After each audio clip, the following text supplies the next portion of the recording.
బండి భగీరథ్ వ్యవహారం కాంగ్రెస్ బీజేపీల మెడలకు చుట్టుకుంది. గత 9 రోజులుగా రాష్ట్రంలో చోటు చేసుకున్న పరిణామాలతో రెండు జాతీయ పార్టీల దోస్తీ బట్టబయలైంది. హస్తం కమలం దోస్తానా టీ న్యూస్ వెలుగులోకి తెచ్చింది. బీఆర్ఎస్ సహా మహిళా, యువజన, ప్రజా సంఘాల నిరసనలతో రెండు పార్టీలు ఉలిక్కిపడ్డాయి. ఆలస్యంగా మేలుకున్న ఈ కాంగ్రెస్, బీజేపీ అధిష్టానాలు నష్ట నివారణ చర్యలు చేపట్టాయి.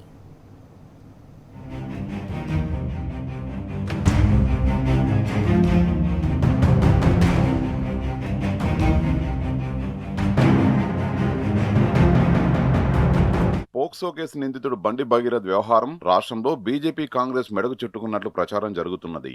ఈ రెండు పార్టీల నేతలు ఇప్పటినుంచో కుమ్మక్కు రాజకీయాలు చేస్తున్నారని ఆరోపణలున్నాయి. ఇప్పుడు భగీరథ్ విషయంలో ఆధారాలతో సహా బయటపడింది. ఓ బాలిక పోలీస్ స్టేషన్ మెట్లు ఎక్కినప్పటి నుంచి లైంగిక నేరారోపణలు ఎదుర్కొంటున్న భగీరథ్ అరెస్టు కాకుండా 9 రోజుల పాటు జరిగిన హైడ్రామాతో హస్తం, కమలం నేతల దోస్తీ బట్టబయలైంది. బాలిక తల్లి ఈ నెల 8న పోలీసులకు ఫిర్యాదు చేయడానికి 6 గంటల పాటు ప్రాధేయపడినా పోలీసులు ఫిర్యాదు తీసుకోలేదని ఆరోపించారు. పైగా అదే రోజు రాత్రి కరీంనగర్ పోలీసులు బాలికతో పాటు ఆమె తల్లిదండ్రుల మీద హనీ ట్రాప్ కేసు నమోదు చేశారు. భగీరథ్కు స్టేషన్ బెయిల్ వచ్చేలా సాధారణ సెక్షన్లు పెట్టిన పోలీసులు బాధిత బాలిక మీద మాత్రం నాన్ బెయిలబుల్ కేసులు పెట్టి జైలుకు పంపే కుట్రలు చేశారు. ప్రధాని మోదీ పర్యటనను అడ్డుపెట్టుకుని 3 రోజుల పాటు బాలిక కేసు విషయంలో తాత్సారం చేయగా ఆ తర్వాత కూడా ఇదే డ్రామా కొనసాగింది. బీజేపీ, కాంగ్రెస్ నేతల కుమ్మక్కు కుట్రలను టీ న్యూస్ పసిగట్టింది. వరుసగా ప్రత్యేక కథనాలతో కేంద్ర, రాష్ట్ర పాలకుల తీరును ఎండగట్టింది. సోషల్ మీడియాలో నెటిజన్లు బాధిత బాలికకు అండగా నిలిచారు. భగీరథను అరెస్టు చేయాలని ప్రజా, మహిళా, యువజన సంఘాలు రోడ్లపైకి వచ్చి ధర్నాలు చేశాయి. ఈ నిరసన ప్రదర్శనల సెగ ఢిల్లీని తాకింది. రెండు జాతీయ పార్టీల అధిష్టానాలు ఉలిక్కిపడ్డాయి.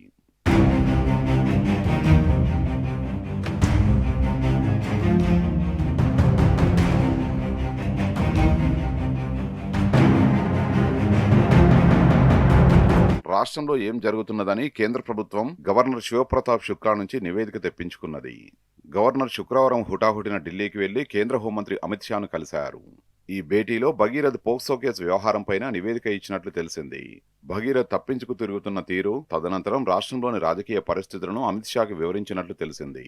గవర్నర్ నివేదికతో సీరియస్ అయిన అమిత్ షా కేంద్ర సహాయ మంత్రికి ఫోన్ చేసి చీవాట్లు పెట్టినట్లు సమాచారం. నిర్భయ కేసుతోనే ఎన్డీఏ కూటమి అధికారంలోకి వచ్చిన విషయాన్ని గుర్తు చేస్తూ బాలికపై లైంగిక దాడి కేసులో చట్టంతో ఆడుకుంటావా అని సీరియస్ అయినట్లు తెలిసింది. భగీరథ్ వ్యవహారంతో బీజేపీ ఉనికి ప్రమాదంలో పడే పరిస్థితి వచ్చిందని సీరియస్ అయినట్టు సమాచారం.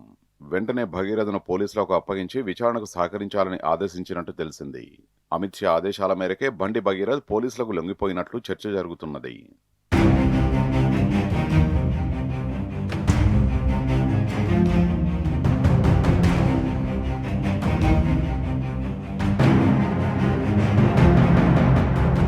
రాష్ట్రంలో జరుగుతున్న పరిణామాలను, మహిళా సంఘాల ఉద్యమాలను, సోషల్ మీడియా పోస్టులను గమనించిన కాంగ్రెస్ అగ్రనేత రాహుల్ గాంధీ రాష్ట్ర ముఖ్యమంత్రికి ఫోన్ చేసినట్టు తెలిసింది. పార్టీ పరంగా, ప్రభుత్వ పరంగా బదనామవుతూ కేంద్ర మంత్రి కుమారుణ్ణి కాపాడాల్సిన అవసరం ఏమున్నదని నిలదీసినట్టు సమాచారం.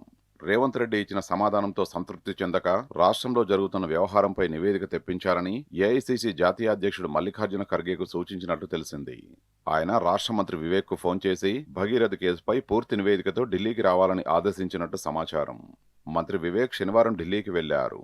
రాష్ట్రంలో జరుగుతున్న వ్యవహారం, కాంగ్రెస్, బీజేపీ కుమ్మక్కు రాజకీయాలను ఖర్గేకు వివరించినట్లు తెలిసింది. అనంతరం ఖర్గే స్వయంగా రాహుల్ అపాయింట్మెంట్ తీసుకుని వివేక్ ను అక్కడికి పంపినట్టు సమాచారం. సీఎం రేవంత్ రెడ్డి ఢిల్లీలోనే ఉన్నా రాహుల్ గాంధీ ఆయన్ను నమ్మలేదని, అందుకే వివేక్ నుంచి సమాచారం తెప్పించుకున్నట్లు ఢిల్లీ కాంగ్రెస్ వర్గాలు చెబుతున్నాయి.